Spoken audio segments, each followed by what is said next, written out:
ڕێکخراوی بەختەوەری ئەو ڕێکخراوەیە کە بۆتە پردێک لە نێوان خێرخوازان و دڵگەورەکان و خاوەن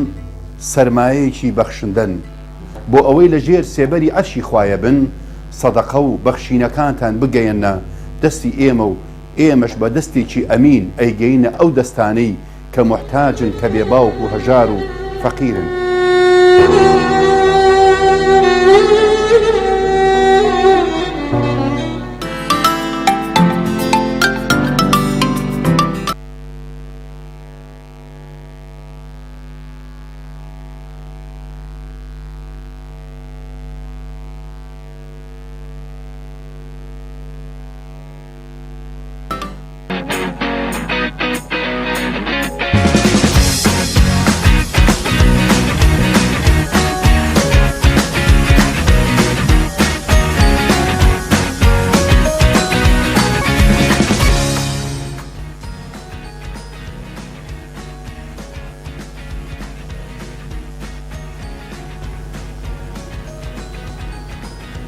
بەنای خدای بەخشندە و میهرەبان سڵاوی خوای گەورە بەڕێستانێبی بینەرانی بەڕێز و ئازیز خۆشحاڵین لە بەرنامەیەکی نوێی ئەمڕۆ شارەکەم هاتینەوە خزمەتە.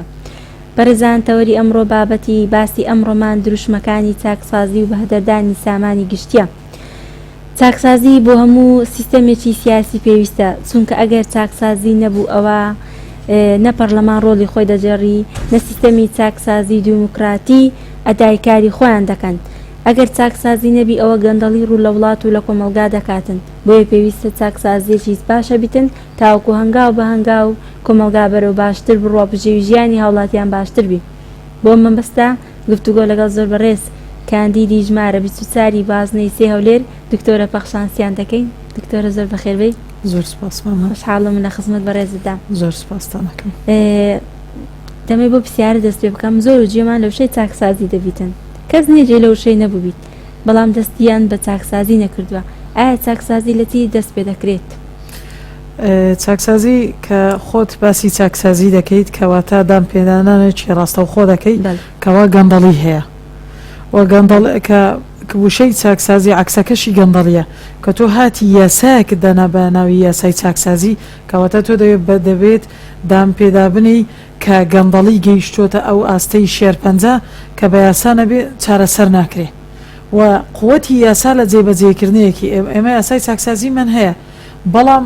بۆ تا ئەو ڕادە بەهێز نەبوو بۆ ئەوی جێبەجێ بکرێتن ئەو جێ پرسیارەکەی تۆ یاسایەکت دەرکرد قووەتەکەی لەوەیە کە جێبەجێکەی قووەتی ئالیاتی تەنفیزەکەی نەوەک چەند شەقاوێکی شەرمنانە لە چاکسازی بنەی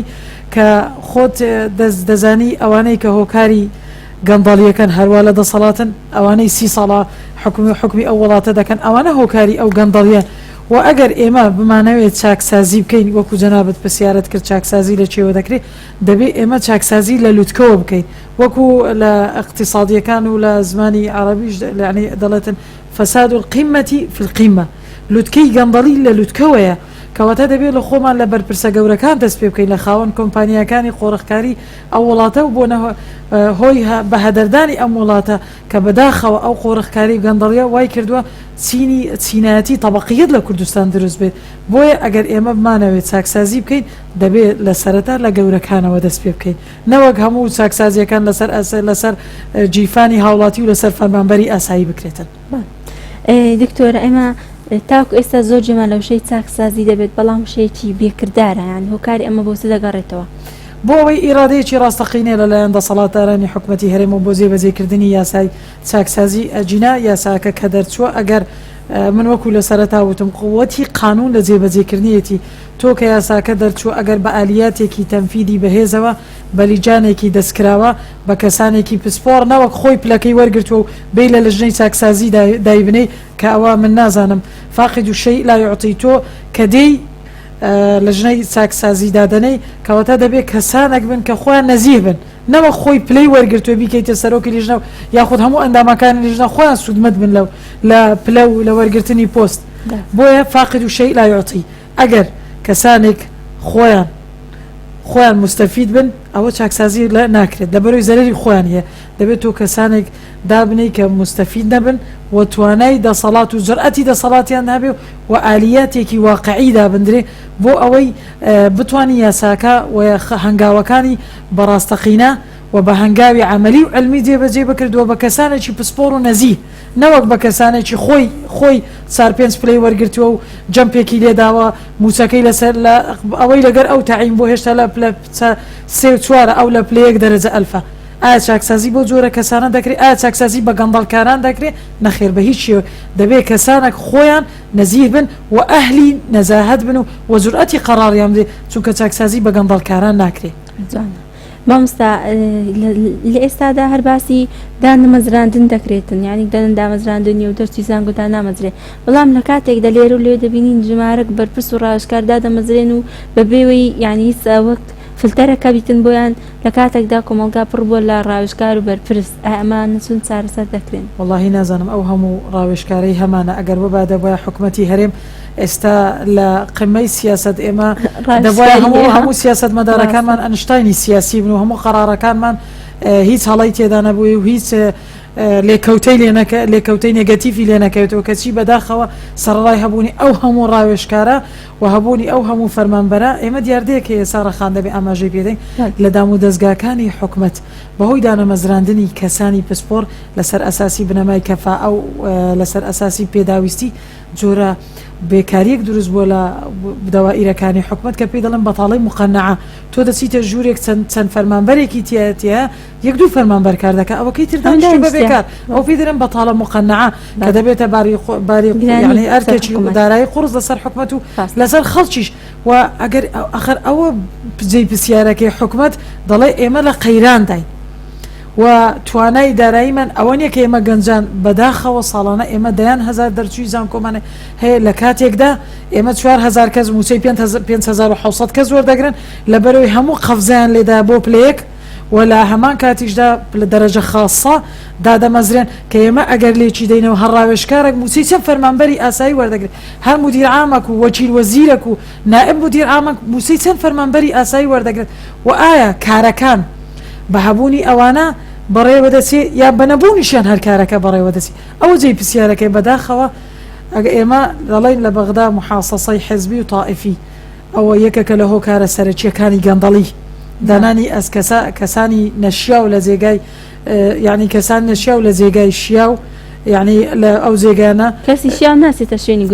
گونجاوی خۆی وانە ئەو جێگایی کە دەچێت شیاو نییە بۆ ئەو کەسە بۆیە حاری ئەم وڵاتەوەیە کەسانی من خۆم بەش باوەڕم ما بوو کە هاو پیشەکەم و هاو پیشەکەم و هاوبڕوانامەکەم چوە حکومەت گۆڕانکاری دەکات بەڵام بەداخە ئەوەش جێگای ناومێدیەکی ترە کە نەمان بینی و ئێستاش ئەو پلە تایبەتانەی کە دادەمەزرێن هەموو دەبێت خەڵک بزانێت بە تایبەتی چینی گەنجان لەسەر حیسابی ئەوانە چونکە هەر ڕاوێژکارێک هەر دەرەجە خاصەیەک هەر بە پلەی وەزیر بێ بە پلەی ببوورە بە پلەی وەکیل وەزیر بێ بە پلەی مدیر عام بێ بە پلەی ڕاوێژکار بێ ئەوە مانای ئەوەیە ئەو حەسەی چەند فەرمانبەرێکی ئاسایی و چەند گەنجێکی دانابزانە تەنها مەبەستی پاراستنی حزبەکان و وەرگرتنی پۆست و موچەی بۆ چەند حزبێکی دیاریکراو کە دیارە ڕاستە باشە دکتۆرە ئەکسە تەماشا دەکەین لە وڵاتێکە یعنی هەموو کونجوکە لەبەرێکی سامان و نەوت و زێڕ و کوردستانێکی زۆر بە بەرەکەتمان هەیە بەڵام کە تەماشا دەکەی خەڵکەکەی دەناڵێنی لە بێپارەیی لە بێ سەروەت و سامانی دەستیار داوایرێکی حکوومەت بە کۆڵک پارەی دەبی بدەیت لەو لایە موچەت دەداتی بەڵام لەو لایە لە شوێنێکەکەی دەستینتەوە ئەی ئەمانە بۆ چارەسەر ناکرێت بۆ چاکسازی ناکرێت یەکێک لە هۆکارەکان ئەوەیە کە بڕیارەکانی حکوومەت دەدرێتن بەداخەوە بە دیراسەتێکی مەزبوطەوە نادرێت لێکەوتەکانی ئەو بڕیارە لەسەر هاوڵاتیان زۆر بە جوانی دیراسە ناکرێت حکوومەت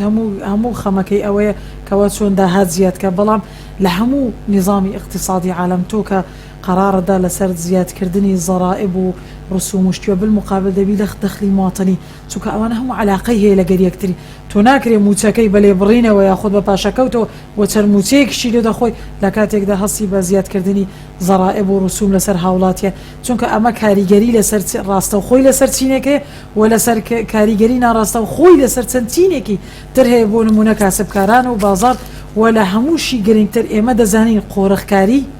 قۆرەخکاری گەندەڵی نەبوونی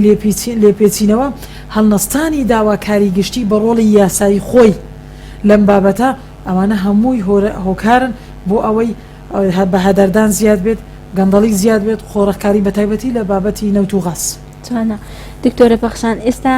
ینی باسی لەوە دەکەی کە سەرۆت و سامانێکی زۆری وڵاتیان بە هەدەر دەچیتن لە کاتەکی ینی بە هەزاران دەرچووی زانکۆ پەیمانگاکانمان هەیە بێ ئومێد بێ هیوا ینی جارەکەیت کەس باست کرد کە ئەو کەسە گەیشتە و حدەی کە خۆی بکوژی کۆتای بەژیانی خۆی بینی لەبەر ئەوەی ئایاوانە چێ بەرپرسە لەوانە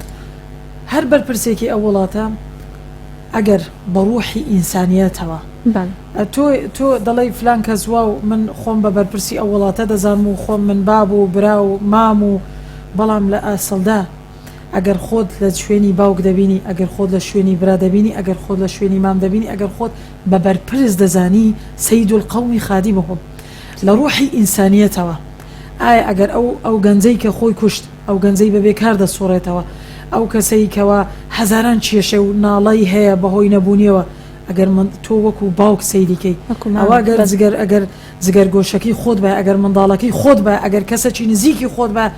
ئەو هات قبول دەکرد پێگومان نەخێر وانە تۆ ئەگەر بەرپرسی دەبێت لەو ڕوانگەوە ببینیم سەیری کورسی بکەی ئەرکی بەرپرسیارەتی هەرگی کە ڕۆحی ئینسانی هەبێ کە ڕۆحی بەرپرسیارەتی هەبێ با بەجیان ئەگەر خۆت بە گەورەی ئەو وڵاتە دادەنەی دەبێ بای ئەوەندەش ئەو ڕۆڵەکانی ئەو وڵاتە وەکو منداڵەکانی خۆت سیرکەی ئایا ئەوەی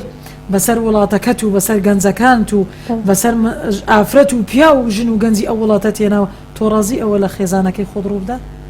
بێگومان نەخێر ئەخر ئەوەیە پرسیارەکە ئایا بۆ خەڵک بە مۆزە ڕازیە تۆ مێ دروشمی بۆش و دروشمی ڕووکەش لەسەر من بفرۆشیتەوە سوپاس بۆ خوا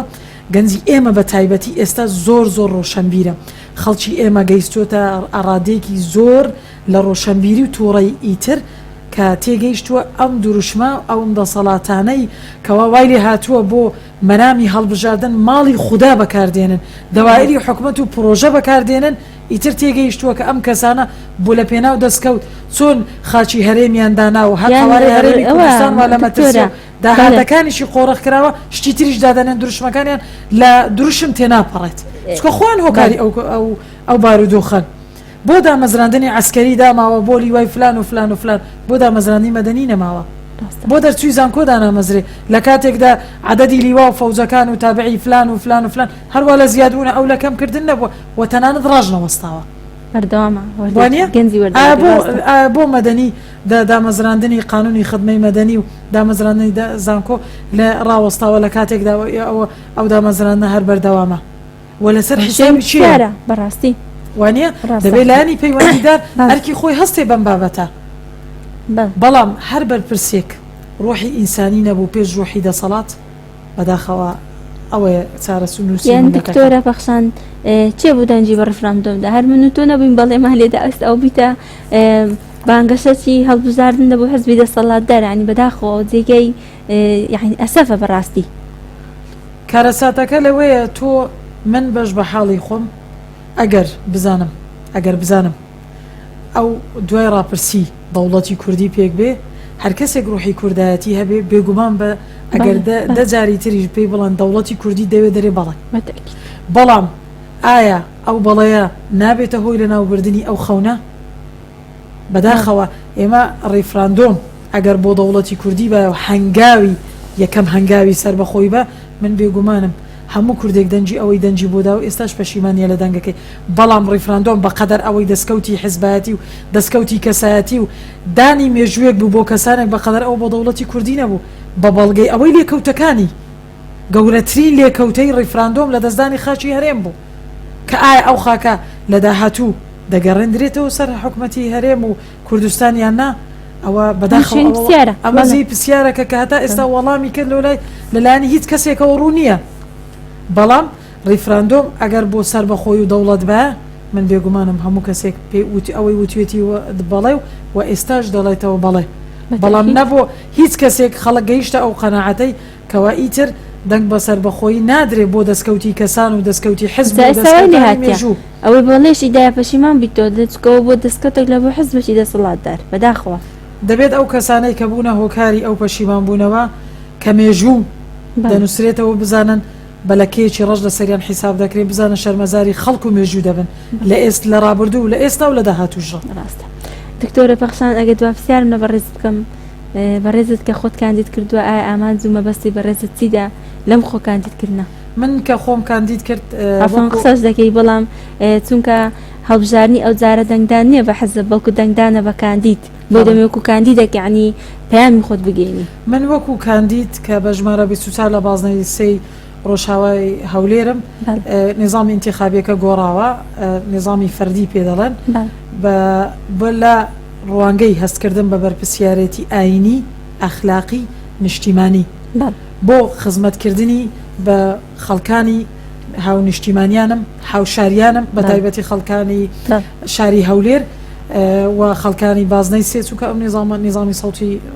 واحد الغەیر محەوەلی پێدەرێن مەبەستم ئەوەیە خزمەتی خەڵکەکەم کەم توانە پسپۆڕی و یاسایی و زانستیەکەم بخەمەگەڕ و بە ئەو پەڕی بوێریەوە وەکو شەڕکەرێکی سەرسەخت بۆ چەسپاندنی ماف و شایستە داراییەکانیان بۆ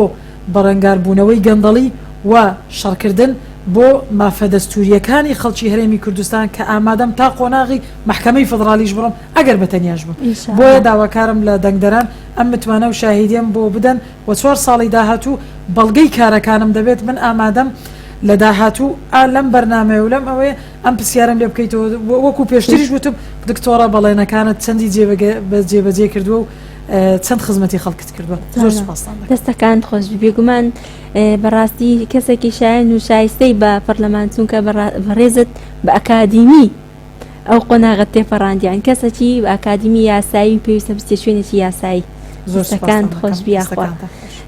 ئەمە زۆر فەرقیە لەگەر کەسەکە بە ئەکادیمی نەی خوێندبی ئەو شتانە بێگومان لەبەرەی ئینسانی ئەکادیمی لەسەر بنەمای زانستی و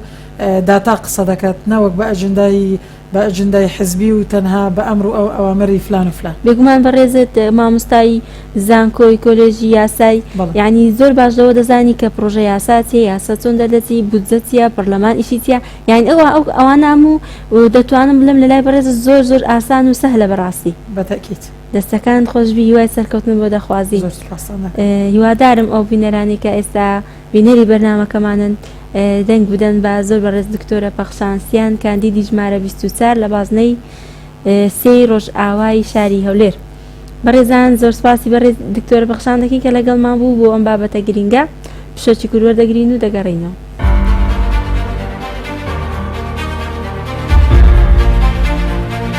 بە ناوی خوای گەورە و مەهرەبان من دکتۆرا پەخشان ڕەشیدچیان کاندیدی ژمارە 24 لە بازنەی سێی ڕۆژئاوای هەولێر بۆ ئەنجومەنی نوێنەرانی عێراق داوا لە دەنگدەرانی بەڕێز دەکەم متمانەی خۆتانم پێبەخشن و پشتیوانم بن تاوەکو لە 4 ساڵی داهاتوو نوێنەراتی و داکۆکیکاری تەواوی ماف و خواستەکانتان بم تا بتوانین بەهای ڕاستەقینە بۆ سیاسەت و کۆمەلگا بگەڕینەوە و پێکەوە مافەکانتان وەرگرینەوە بەڵێن دەدەم لە بەردەمخوا پاشان ئێوەی خۆشەویست کە هەموو توانە زانستی و یاسایی و شارەزاییەکانم بە ئەو پەڕی بوێریەوە بەخەمەگەڕ بۆ دابینکردنی بوچە و بجە و شایستە داراییەکانتان و زامنکردنی مافە دەستوریەکانتان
بزانی که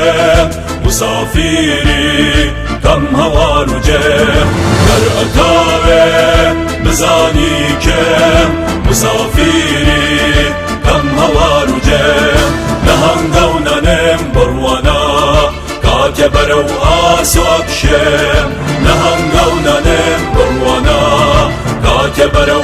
آسو اکشم گر اتاوه بزانی کم بکر آچم لکر وادم نسیمای خاکیم رمینا او سازانی چی آله گر اتاوه بزانی کم بکویاچم لکوادم لسیمای خاکیم رمینا او سازانی چی آله او سازانی چی آله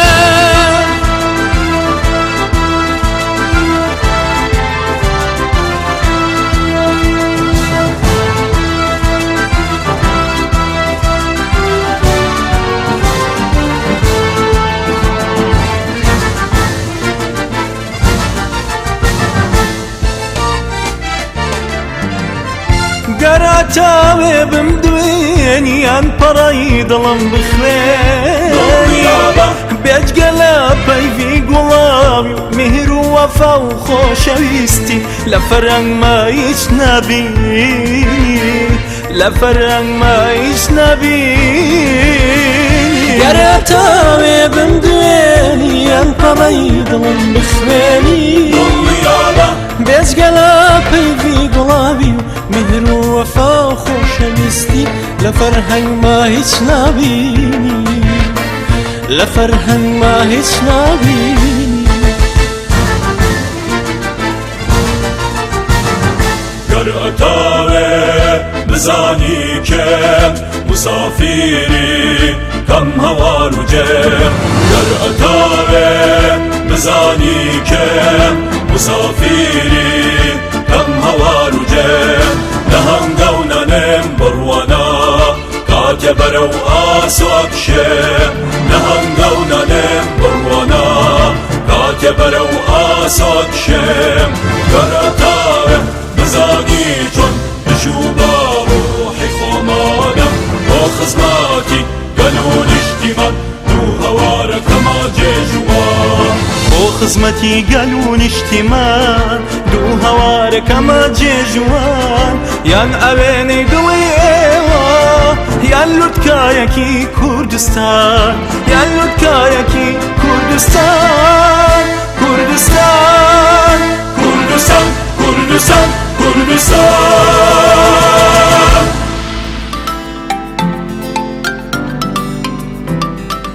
ڕێکخراوی بەختەوەری ئەو ڕێکخراوەیە کە بۆتە پردێک لە نێوان خێرخوازان و دڵگەورەکان و خاوەن سەرمایەیەکی بەخشندن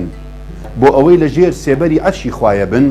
سەدەقە و بەخشینەکانتان بگەیەنە دەستی ئێمە و ئێمەش بە دەستێکی ئەمین ئەیگەینە ئەو دەستانەی کە موحتاجن کە بێباوک و هەژار و فەقیرن.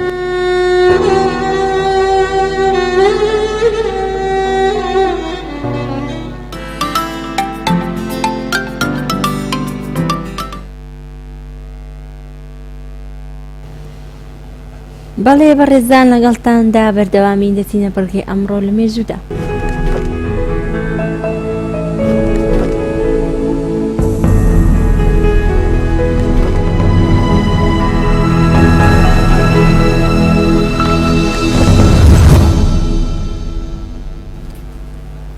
بابزانین لە ڕۆژێکی وەکو ئەمڕۆ چی ڕوویدایە. لە ساڵی 1580 کەسێک بە ناوی سێر فرانسیس ناوی لە مێژوودا تۆمار کراوە کە توانێتی بە دەوری گوی زەویدا بخڵێتەوە. لە ساڵی 1618 حکوومەتی عوسمانی ڕێکەوتنامەی ئەردەبێلی لەگەڵ ئێران مۆر کرد بە پێی ئەو ڕێکەوتنامەی حکوومەت ئێران نیوەی مادەی حەریر بە پێی ڕێکەوتنامەی نەسوح پاشای ساڵی 1612 نێوانیان بە دەوڵەتی عوسمانی دەکات. لە ساڵی 1789 تۆماس جیفرسۆن وەک یەکەم وەزیری دەرەوەی ئەمریکا دەست بەکار بوو. لە ساڵی 1818 لە شاری لەندەن کەسێک بە ناوی جێمس بلندەل یەکەم کاری گواستنەوەی خوێنی لە کەسێک و بۆ کەسێکی تر ئەنجامدا، بەڵام بەهۆی سەرەتایی کارەکەەوە کەسەکە کۆچی دوای کرد. لە ساڵی 1868 بۆ یەکەم جار لە سەردەمی حکومڕانی عوسمانیەکان لە شاری بەغدا بەڕێوەبەرایەتی شارەوانی دامەزرا. لە ساڵی 1954 جەنجی بەناوبانجی قەلەندەر لە نێوان هێزەکانی پێشمەرگە و سوپای عێراقی. لە ساڵی 1995 کۆنگرەی جیهانی سێیەم دەربارەی زانای کورد و ئیسلام سەعیدی نەوڕسی. لە ساڵی 1997 بزوتنەوەی ڕاپەڕینی ئیسلامی بە سەرۆکایەتی مەلا سەدیق عەبدولعەزیز لەلایەن وەزارەتی ناوخۆ وڵاتی پێدرا. لە ساڵی 2010 کۆچی دوایی عەبدولسەبوور شاهین بیرمەند و زانای بەناوبانجی ئیسلامی لە وڵاتی میسر. ئەمانە ڕووداوانە بوون لە ڕۆژێکی وەکو ئەمڕۆ ڕیاندا بوو. لەگەڵ ئێوەی بەڕێز بەردەوامی چەند بابەتێکمان ئامادەکردێت لە بەڕگەی سۆشیال میدیا پێشکەشتان دەکەین.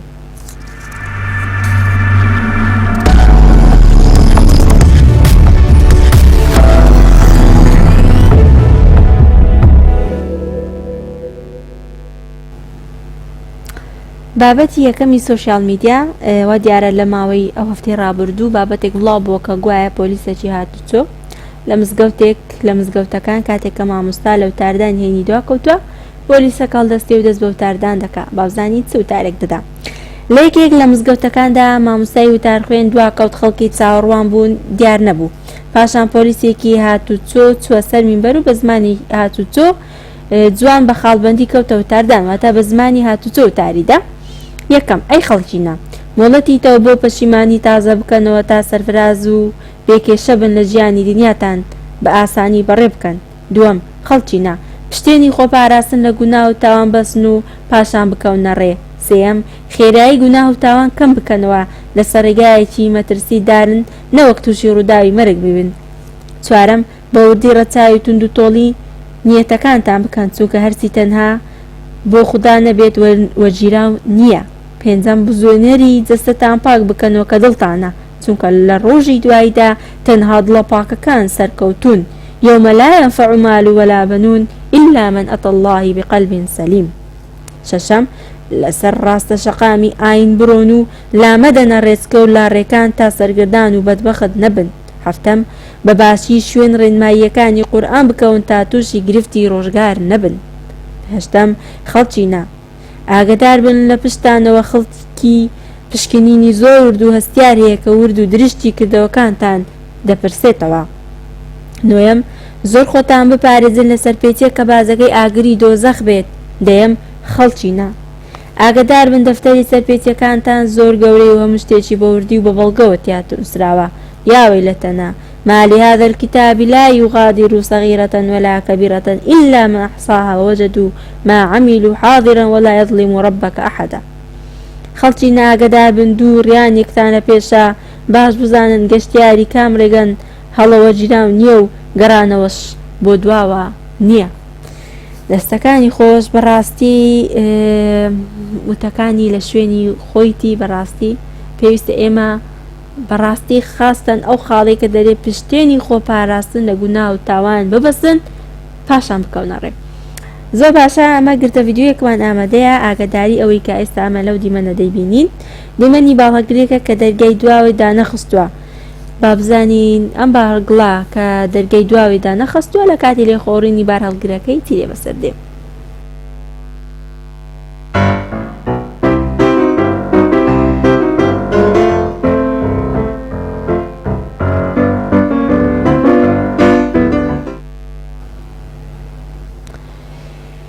یاسای زۆر باش و گرنگ بەرەو ژیانێکی باشتر. بەڕێزان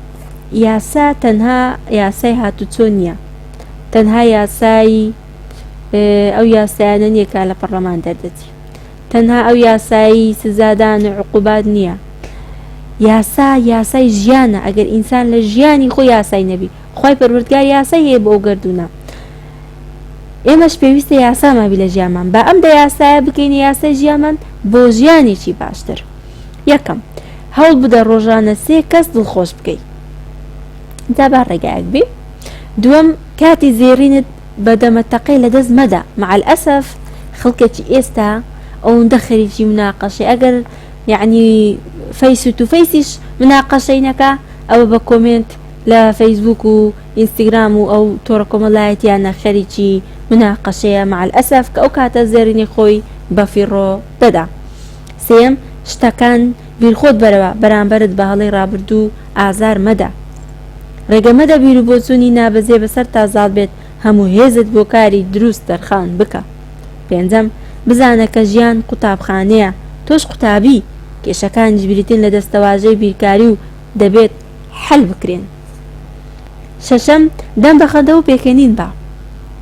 هەفتەم ژیان زۆر کورتە بەڕق و چینە بەسەری مەبە. هەشتەم هەموو شتەکان بە جددی وەرمەگرە بەڵکو بە عەقڵ بیریان لێ بکەوە. نۆیەم پێویست ناکە لە هەموو پێشبڕکێ و گفتوگۆکان براوە بیت، دان بە هەڵەکانت دابنی. ئەگەر هەڵەبی بڵێ بووم بوورە من هەڵە بووم. ئەو کەسانی کە زیاتر داوای لێبردن دەکەن ئەو کەسانن کە زیاتر متمانەیان بەخۆیان هەیە. دەیەم ڕابردوو بە هەموو ناخۆشیەکانی لە یاد بکە تا داهاتوت خراپ نەبێت. ئەوە کارە ساتەکەی مەیە. کەسمان ناتوانین ڕابردوو لە بیرکەین. خەفەت لە ڕابردوو، ترس لە داهاتوو ژیانی ئێستامانی تاڵ کردیا. بەڕێزان ڕجاءن با لە کات و سەردەمدا بژین. ئێستا هیمنا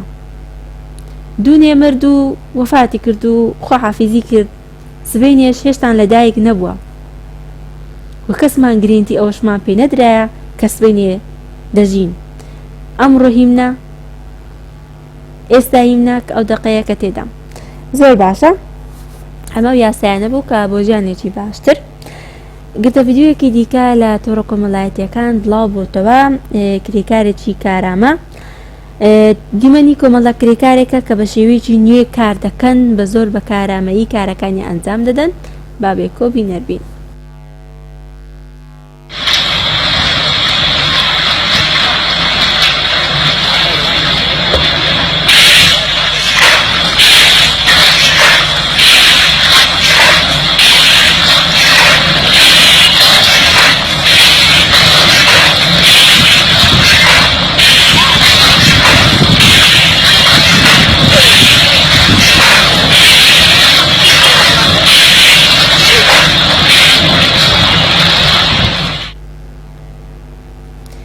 فێری چێژوەرگرتنیان نەکردوین، لەگەرما ئەناڵێنین، لەسەر ماش ڕادەکەین، لە قەرەباڵغیدا بێتاقەتین، بە تەنیاش دڵتەنجین، هەمیشە چاڕوانی پشووی هەفتەین کە دەچینە ناو پشوو تاقەتی هیچمان نییە. تەنانەت لە گەشتیش بیر لە گەڕانەوە دەکەین، بێ ئەوەی چێژ لە ڕێگاکە وەربگرین،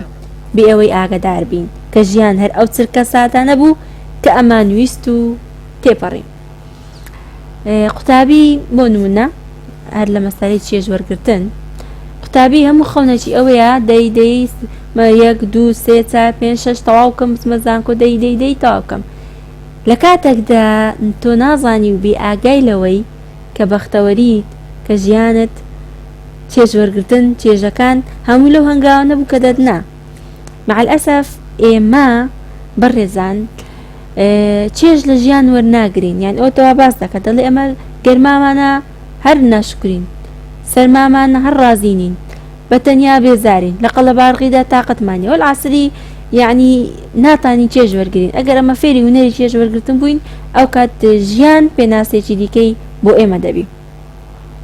دوایین گرتە ڤیدیۆمان پەیامنێرێکی هیندی، ئەوەی کە ئێمە لەو گرتە ڤیدیۆ دەیبینین دیمەنی پەیامنێرێکی هیندیە و چاوپێکەوتن لەگەڵ چەند پاسکل سوارێک ئەنجام دەدا، بەڵام پاسکل سوارێکی تر خۆی بە پەیامنێرەکەدا دەکێشێت. فەرموون. ये पूरा जो है मंजर है और ये फिर ये ग्रुप निकलेगा मोटरसाइकिल से और फिर देखें ये नज़ारा जो है एक एक करके और फिर चलिए बहुत बहुत खुश रहिए। हैप्पी होली।